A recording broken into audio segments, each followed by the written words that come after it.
आज आपण पद्याची ओढ पूर्णत्वाला नेणार आहोत.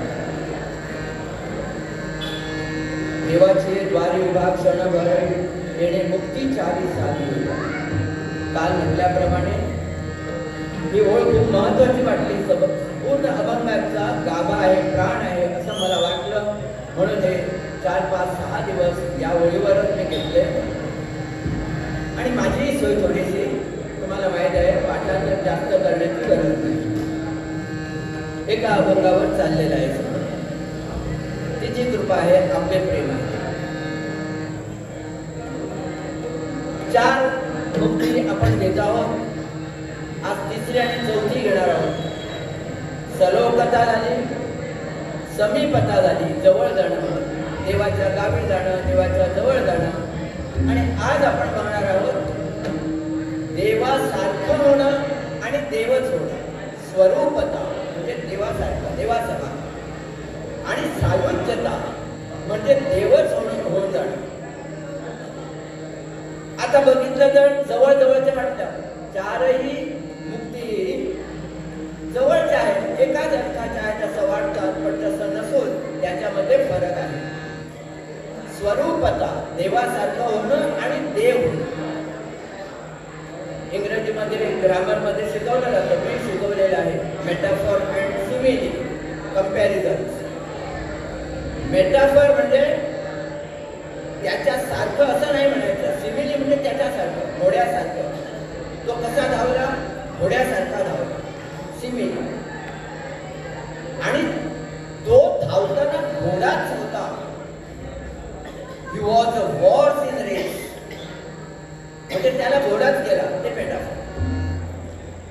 देवासारखं होणं आणि देवच होणं हा फरक आहे.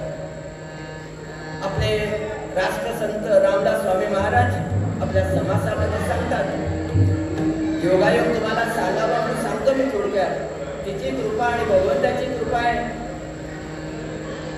रामदास महाराजांचा दासबोधाचं वाचन चालू आहे. दास आपल्या या चातुर्मासामध्ये घरी तपोवन येऊन आम्हाला दरवर्षी देतात.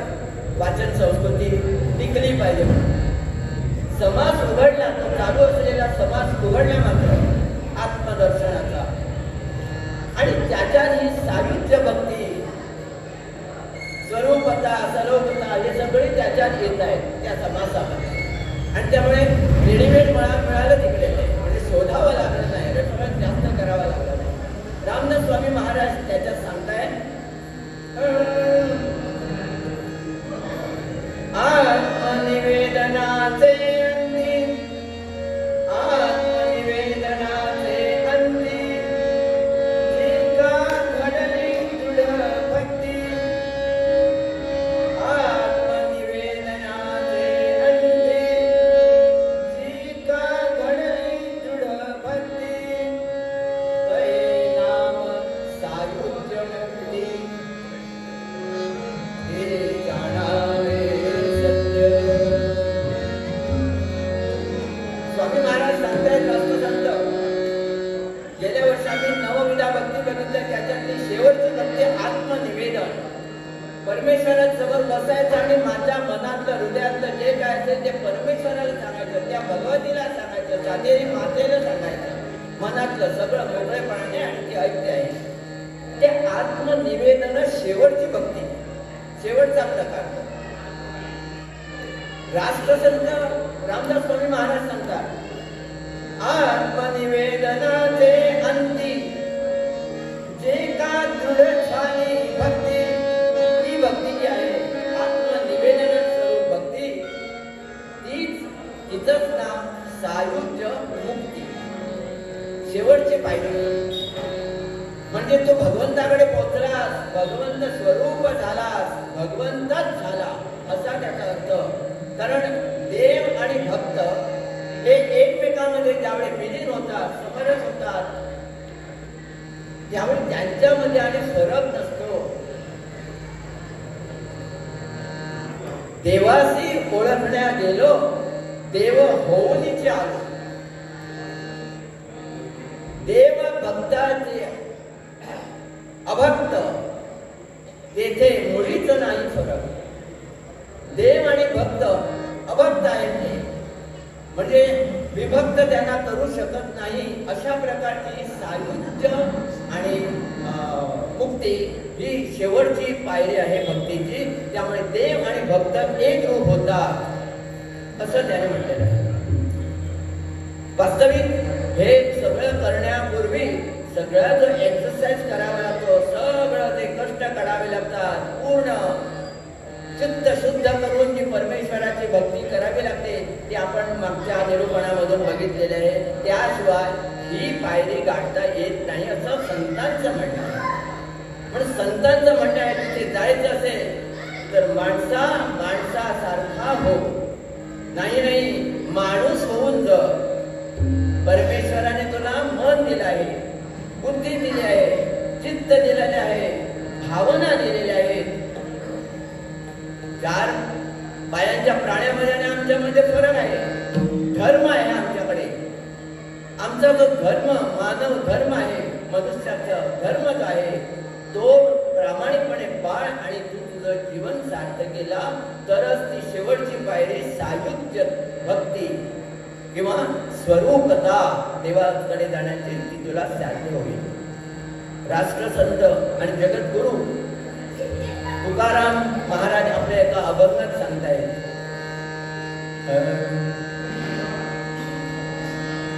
देव माझा, देव माझा, देव माझा, माझा माझा, देव माझा, माझा माझा, देव माझा, माझा माझा, देव माझा, माझा माझा,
माझा माझा माझा देव माझा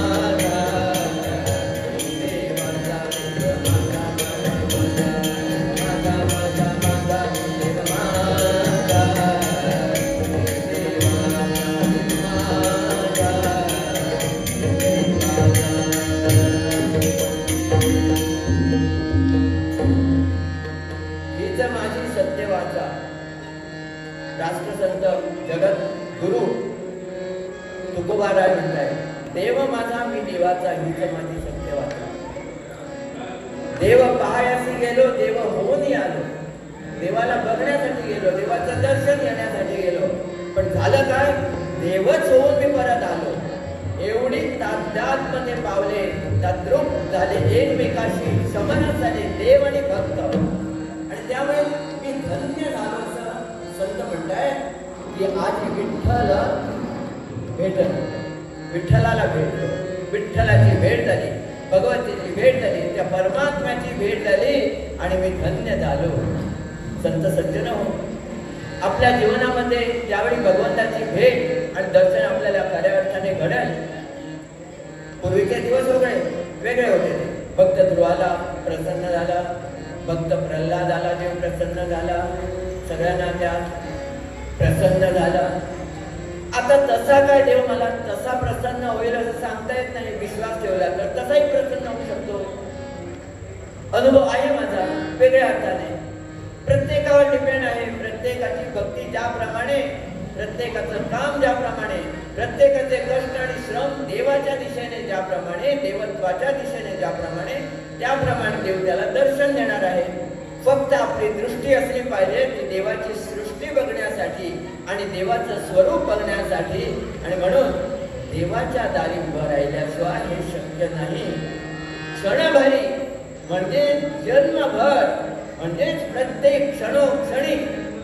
त्याचा अर्थ देवाच्या दारावर उभा राहा, काही करू नको असा भाग नाही आहे. पण तू चालता बोलता काम करता, येता जाता, अहो येता जाता, अहो येता जाता, कार्य करिता घास गिळिता. संतांनी सांगितलं, येता जाता, काम करता, जेवता खाता, सगळं काय ते करत असताना नामस्मरण करा. आणि कलियुगामध्ये देवाचं नामस्मरण हे खूप महत्वाचं आहे. सांगितलेलं आहे, प्रत्येक युगाचं महत्व आहे. कृतयुगामध्ये ते वेद आणि ते सगळं शास्त्र त्याला महत्व होतं, यज्ञ हवन. नंतरच्या युगामध्ये पूजा पाठ याला महत्व होतं. द्वापार युगामध्ये युद्ध शस्त्रास्त्र पराक्रम त्याचं महत्व होतं. आणि आता आलाय कलियुग. कलियुगाच्या वर्ष आहेत लाखांनी. या कलियुगामध्ये सर्वसामान्यांना आणि साधा सोपा उपाय देवाकडे जाण्याचा, देवत्व प्राप्त करण्यासाठी, देवाची कृपा मिळवण्यासाठी नामस्मरण हाच एक उपाय सोपा सांगितला आहे. एकदम सोपा उपाय. त्यामुळे कुणाला जास्त त्रासाचं नाही आणि कसं शक्य आहे असं म्हणण्याची गरज नाही. तरी पण उदासीनता आमच्या लोकांमध्ये आहे नामस्मरणाची. 5 मिनिटाची सवड नाही, आवड नाही म्हणून सवड नाही. देवा तुझ्या दारी मला एक क्षणभर सुद्धा उभा राहता येत नाही. भरभर सारखे बिझी लाईफ सारखी असं धावपळ, no time to stand and stay अशी कविता होती. बघायला वेळ नाही, ऐकायला वेळ नाही, त्यामुळे वेळच नाही. त्यामुळे देवाला तुझ्यासाठी माझ्याकडे वेळ नाही अशीच म्हणण्याची पाळी आज माणसावर आलेली आहे. देव सगळं करतो नाही म्हटलं तर देव कार्य खूप वाढलेलं आहे. आजकाल मंदिरं वाढलेले आहे, देवकार्य वाढलेलं आहे, यज्ञादी गोष्टी वाढलेल्या आहेत, उत्सव वाढलेले आहेत, संगीत वाढलेलं आहे, भजन कीर्तन वाढलेले आहेत. पण मी स्टेटमेंट करत नाही फायदा आहे, तरी पण कुठेतरी कमतरता जाणवते. ती भक्ती कशी आहे, ती भक्ती का होत नाही, त्या भक्तीमध्ये देवाची शक्ती का उभी राहत नाही याचाच प्रश्न पडतो. त्यामुळे विनंती आहे माझ्या मनाकडे, हे मना देवाची भक्ती शिस्तीत शुद्ध अंतःकरणाने चित्त शुद्ध करून तू बस. एक क्षणभर दारावर उभा राहा आणि प्रामाणिकपणे चित्त शुद्ध करून मनापासून देवाला साकडं घाल आणि देव तुझं ऐकल्याशिवाय राहणार नाही. कलियुगातही देव येतो आहे, दिसतो आहे आणि येणार आहे, कारण वचन दिलेले आहे परित्राणाय साधूना. फक्त त्याला बोलवण्याचं धैर्य आणि घेऊन येण्याचं धैर्य आणि ती शक्ती आपल्याकडे असली पाहिजे. म्हणून पूर्व पद्यामध्ये देवाची द्वारी उभा क्षणभर, देवाची द्वारी उभा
गोविंद बोलो हरि गोपाल बोलो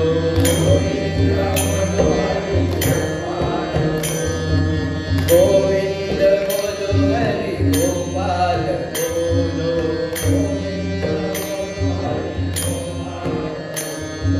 राधा रमण हरि गोविंद बोलो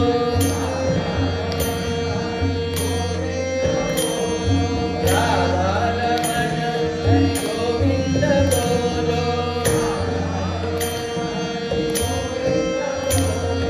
गोविंद बोलो हरि गोपाल बोलो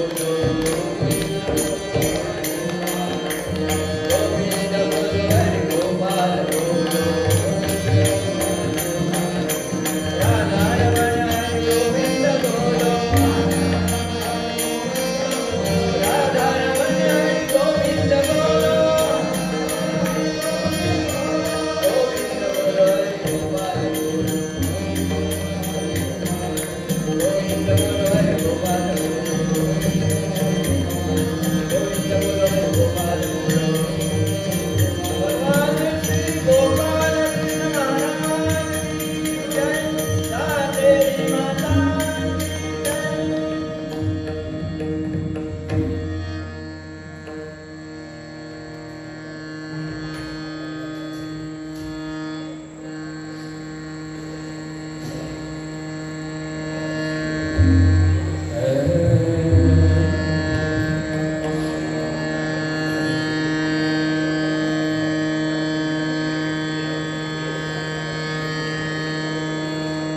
पुरतो चतुर्वेदाः पुरतो चतुर्वेदाः दृष्टता सचरं नरो पुरतो चतुर्वेदाः दृष्टता सचरं नरो इदं शास्त्रम् इदं शस्त्रं शापादपि शरादपि पार्वती वदे हर हर महादेव।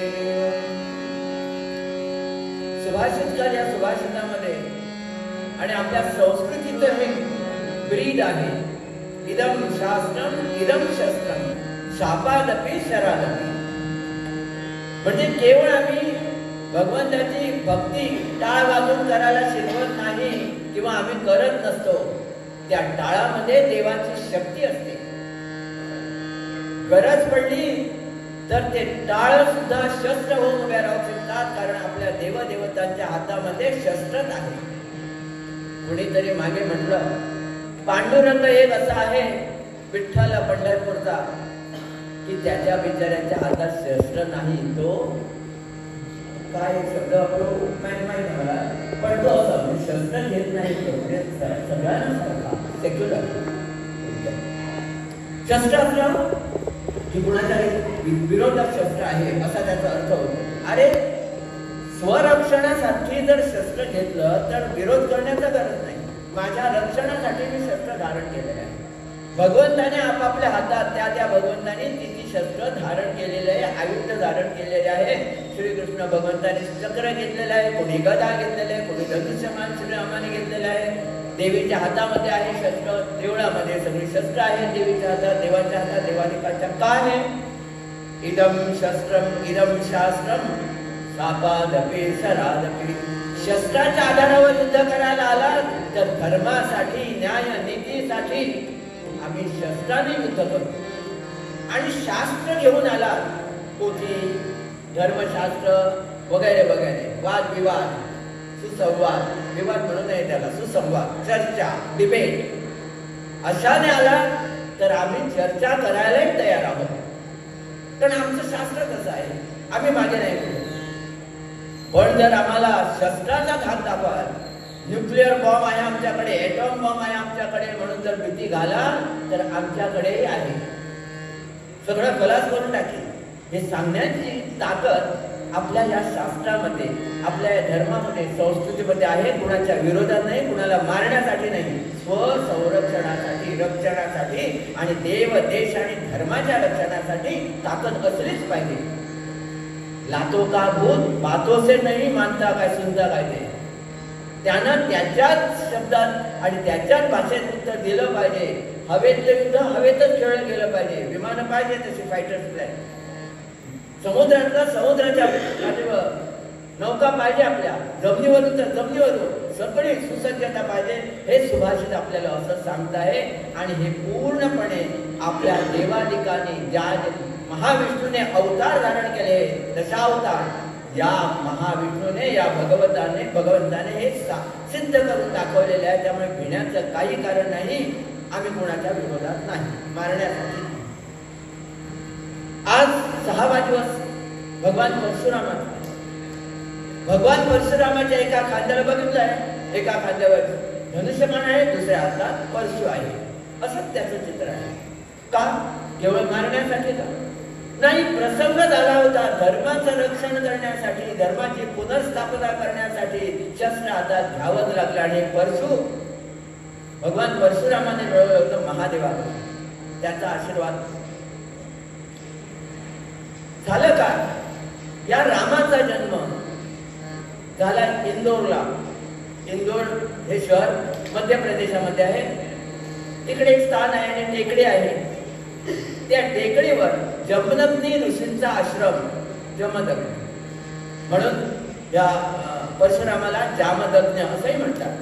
भृगु वंशातला, त्यामुळे भार्गव असंही त्यांचं नाव आहे. या रामाचा जन्म झाला त्या टेकडीवर.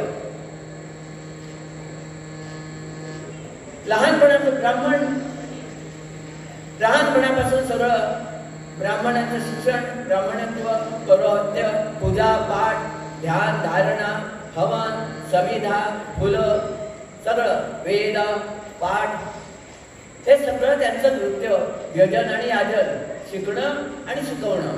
कारण गुरु असतात ते. ब्राह्मणांना आम्ही मान दिला आहे आमच्या 4 व्यवस्थेमध्ये, त्या वर्णामध्ये. ब्राह्मण, क्षत्रिय, वैश्य, शूद्र. म्हणजे शूद्र म्हणजे कमी असं म्हणून नाही. आपापल्या त्यांच्या आवडीच्या कामाप्रमाणे त्याचं विभाजन केलेलं आहे. आता ऑफिसमध्ये गेलं का सगळेच जण ऑफिसरच्या टेबलावर आणि खुर्चीवर जाऊन बसणार नाही. त्याचं काम वेगळं आहे. क्लायंट असेल त्याचं काम वेगळं आहे. घरात सुद्धा आपलं माता आपली असते, ती जेवण करते आपल्यासाठी. आम्ही लुडबुड करायला जात नाही. कधी करावं लागलं तर जरा घोटाळा करून ठेवतो तिकडे. प्रत्येकाचं काम आहे आवडीनिवडीप्रमाणे. आणि ते विभाजन केलेलं, डिव्हिजन ऑफ लेबर म्हणतात त्याला, ती व्यवस्था होती. जात कधी आपल्या संस्कृतीमध्ये आणि धर्मामध्ये सांगितलेली नव्हती. त्यावेळी जात आम्ही केली आता आमच्या स्वार्थासाठी. आणि सरकार आता त्याने घट्ट करतात जातीवर सगळं राजकारण. बरोबर की नाही? तर ब्राह्मण समाजातला राम ते सगळं सन्मान देणं, विद्यार्थी त्याच्या वडिलांकडे जमदग्नी ऋषीकडे शिकायला यायचे, ही सगळी व्यवस्था तो बघायचा. पूर्वीचं नाव राम म्हटलं. आणि एकदा असंच गेला होता जंगलात. जंगलात गेला असता समिधा गोळा करण्यासाठी, फुलं गोळा करण्यासाठी, पूजेसाठी पाहिजे, वडिलांना मदत करणार. आणि इकडून एक राजा त्यांच्या आश्रमापर्यंत आला. त्या राजाचं नाव सहस्रार्जुन. सहस्र बाहू, त्याला 1000 हात. दत्त भक्त तो सहस्रार्जुन. कार्तवीर्य असं त्याचं नाव आहे.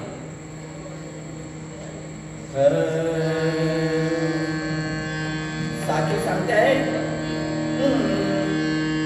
चंद्रवंशीचा दत्त भक्त तो.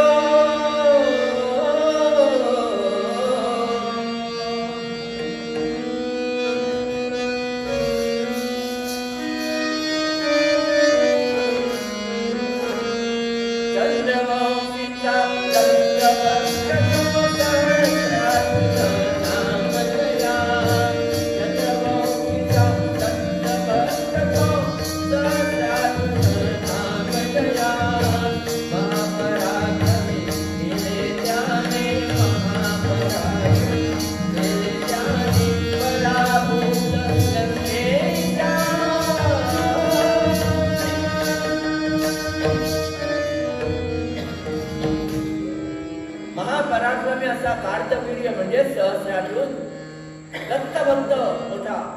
आणि दत्ताला प्रसन्न करून, दत्त गुरुंना प्रसन्न करून त्याच्या कर्वी याला 1000 भुजा म्हणजे केवढा बलवान पराक्रमी, रावणाचा सुद्धा पराभूत केलं होतं, पराभव केला होता याने कार्तवीर्याने, एवढा पराक्रमी.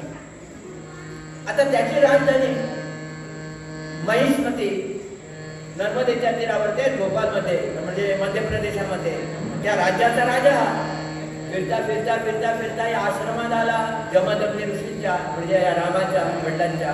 रामच्या वेळी जंगलात फुलं समिधा गोळा करतो.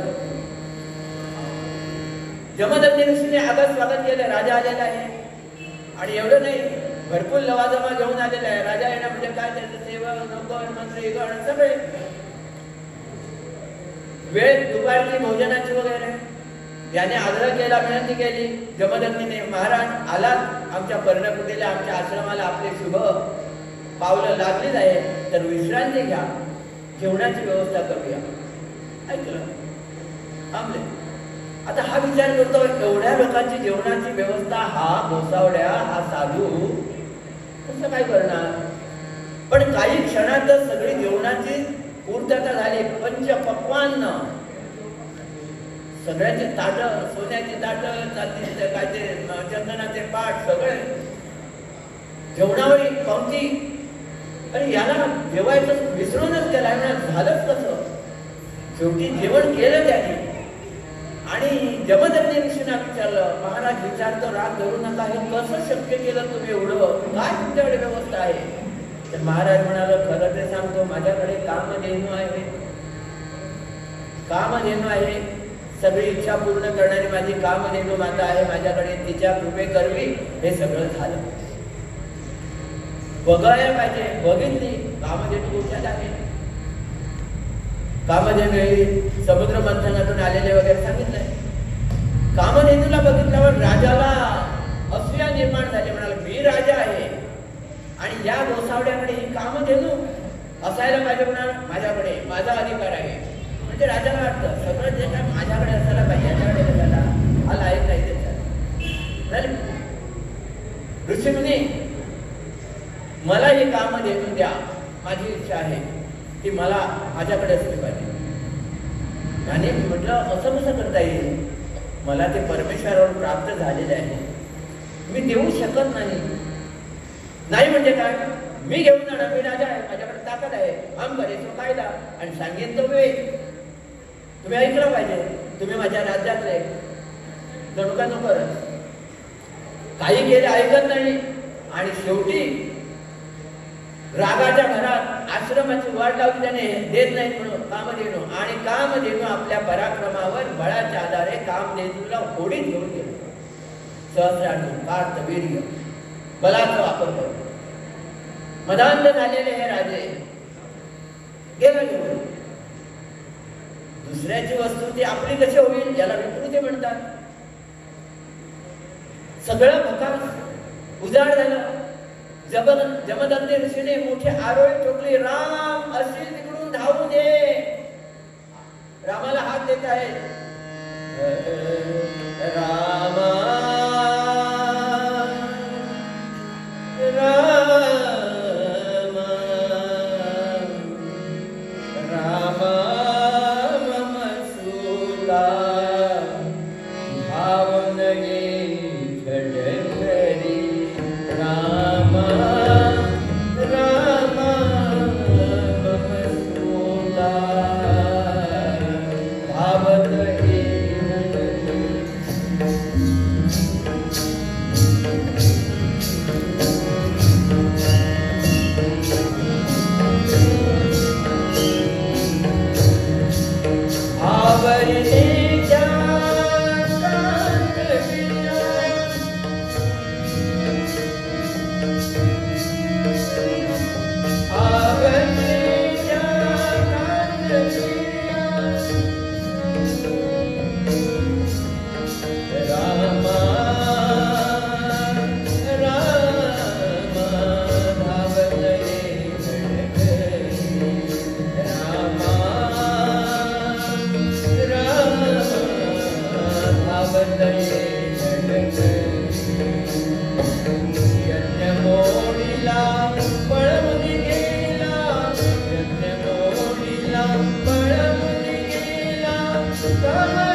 माझ्या सुता माझ्या पुत्रा धावत येत या कार्तवीर्याने इकडे अनर्थ केला. कामधेनू माझा वैभव घेऊन गेला. बळाने आश्रमाची वाट लावली. यज्ञ मोडीला. राम असेल तिकडून धावून ये. राम प्रिय पुत्र 4 भाऊ होते, पण राम हा वेगळाच होता. त्याच्या अंतःकरणात परमेश्वर भरलेला वेगळाच होता. आई वडिलांची चिंता आणि भक्ती वेगळीच होती. आणि काय माहित लहानपणापासून एक देवत्व त्या रामामध्ये होतं. आणि खरी आई आपली मुलं आणि आई वडील असतात ना, त्यांचं असं नातं असतं की त्यांना सिग्नल काहीतरी दूर, आईपासून वडिलांपासून दूर असलं तरी सुद्धा त्या मुलांना काहीतरी बऱ्या वाईट घटनांचं सिग्नल होतं. आतल्या काहीतरी वाटतं, काहीतरी घरी गेलं पाहिजे आपल्याला, असं होतं. त्यांचं हृदय एक असतं. रामाला तिकडे तसाच संदेश मिळाला की काहीतरी अनर्थ घडलेला आहे. त्याने कुठे ऐकलेले आहे हा आश्रमातून मारले, पण त्याला वाटलं मनातून काहीतरी घडलेलं आहे अशुभ. म्हणून तो तडकाफडकी अगदी वेगाने, वाऱ्याच्या वेगाने आश्रमाकडे आला आणि बघतो तर सगळं उजाड झालेलं आहे. वडील तिकडे कपाळावर हात जमनंदीशी बसलेले आहे. आई रेणुका बसलेले आहे. सगळे शिष्य बसलेले आहे. सगळं उजाड झालेलं आहे. बाबा काय झालं? घडलेला वृत्तांत सगळा रामाला सांगितला.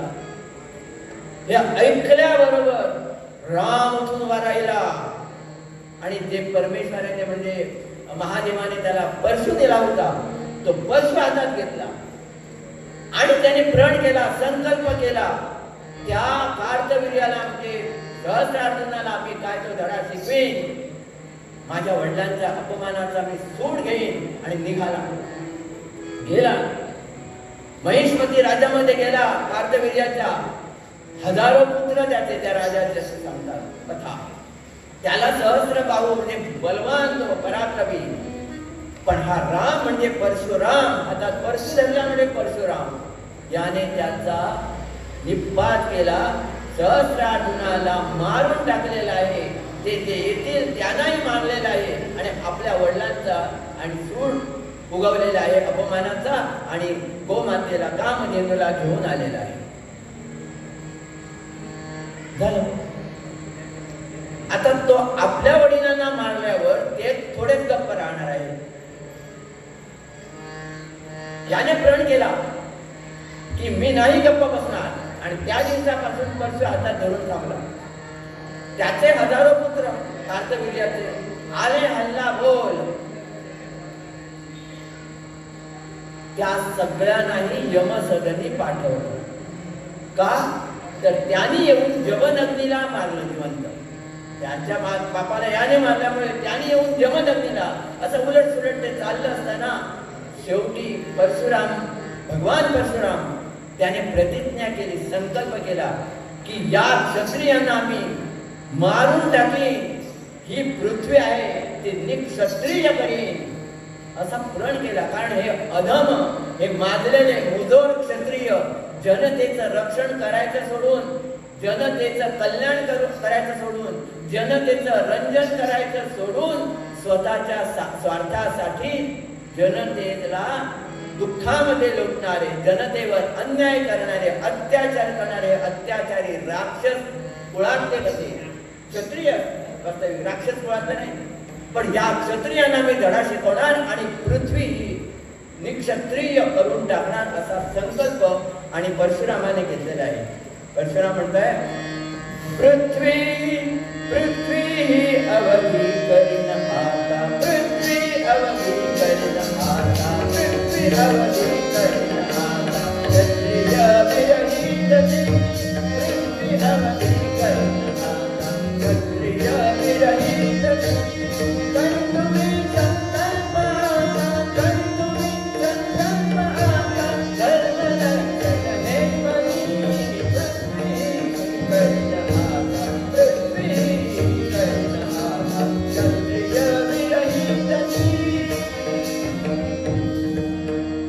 पृथ्वी क्षत्रिय करून टाकेल.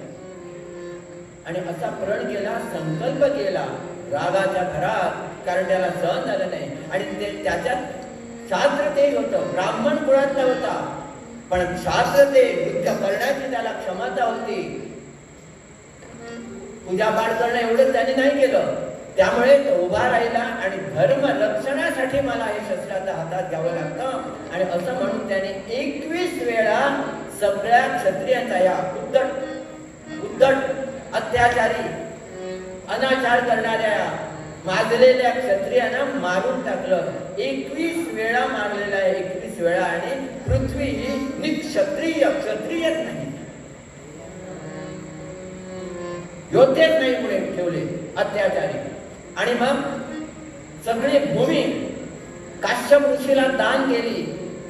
आणि म्हणाला आता एवढं तरी मी आता हे केलेलं आहे पापाचरण, नाही म्हटलं तर पापच ते मारून टाकणं म्हणजे, त्यामुळे मला प्रायश्चित्त घेतलं पाहिजे, शांती केली पाहिजे. म्हणून यज्ञ करण्यासाठी त्याला मला थोडी भूमी दे म्हणून त्या काश्यप ऋषीकडे मागितली. काश्यप ऋषी म्हणाले नाही, तुला देता येणार नाही आता, कारण तू मला दान केलेली आहे, ती भूमी तुला परत कशी मिळेल. त्यामुळे भगवान परशुरामाने असं म्हणतात की आपलं रत्नागिरीच्या त्या भागापासून ते केरळ आणि खाली कन्याकुमारी पर्यंत सप्त कोकणाची निर्मिती केली परशु मारून. कोण म्हणतात बाण मारलेला आहे, पाणावलीला पडलेला आहे तो बाण, पॅणावली. पण परशुरामाने स्वतःची स्वतंत्र भूमी केली आणि समुद्राला सांगितलं तू पाठीमागे जा आणि ही भूमी मला पाहिजे. आणि सप्त कोकण चिपळूण, रत्नागिरीचं चिपळूण पासून ते कन्याकुमारी पर्यंत गोवाई त्याच्यात येतो, सप्त कोकण निर्माण केला. आणि म्हणतात की गोव्यात त्यांनी तो यज्ञ केलेला होता तो हरमलला, भस्माचं डोंगर म्हणून तिकडे आहे हरमलला, बीचला लागूनच. माती काढली तर भस्म कसा द्यायचं, सगळं भस्म, लाकडं जवळून भस्म होतं ना, राग होते ना ते भस्म, त्यामुळे भस्माचं डोंगर म्हणतात. कोणी म्हणतात परशुरामांचं तिकडे स्थान आहे, त्याने तिकडे यज्ञ केला होता. काही असो, पण सप्त कोकणाची निर्मिती करून भगवान परशुरामाने यज्ञ केला मनशांतीसाठी. पण तत्पूर्वी आपला संकल्प पूर्ण केला. हा भगवान परशुराम 6वा अवतार महाविष्णूचा अवतार एवढ्यासाठी की धर्माची प्रतिष्ठापना, सज्जनांचं रक्षण करण्यासाठीच या भगवंताला परशुरामाच्या रूपात यावं लागलं. तो परशुराम इथे उभा राहिला. परशुरामाची आमच्या घरात सायं प्रार्थनेत आरती चालते, दशावतारांची आरती आणि भारत मातेची आरती माझी रोज चाललेली असते, कितीतरी वर्ष झाली. त्या आरतीमध्ये म्हटलेलं आहे परशुरामाचा आरती सप्रेम जय जय विठ्ठल परब्रह्म, आरती सप्रेम जय जय विठ्ठल परब्रह्म, भक्त संकटी नाना, भक्त संकटी नाना, धर्म देवा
सायुज्य भक्तीच्या संदर्भात आपण बोललो पूर्वरंगामध्ये.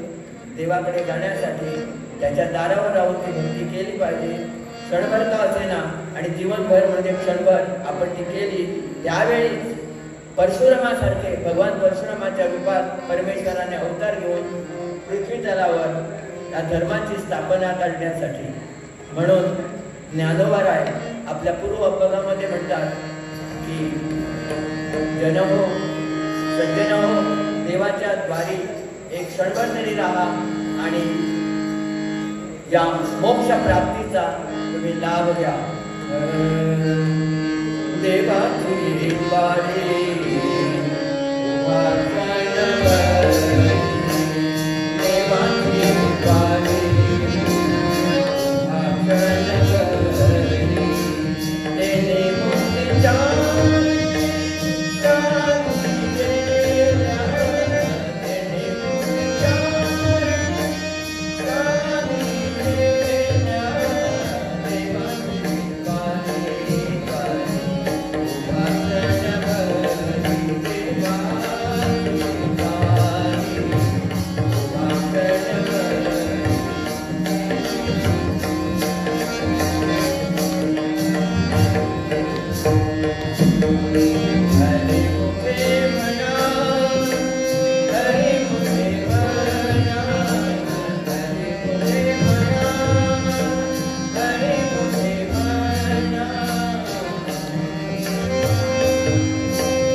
सर्वे सन्तु निरामयाः सर्वे भद्राणि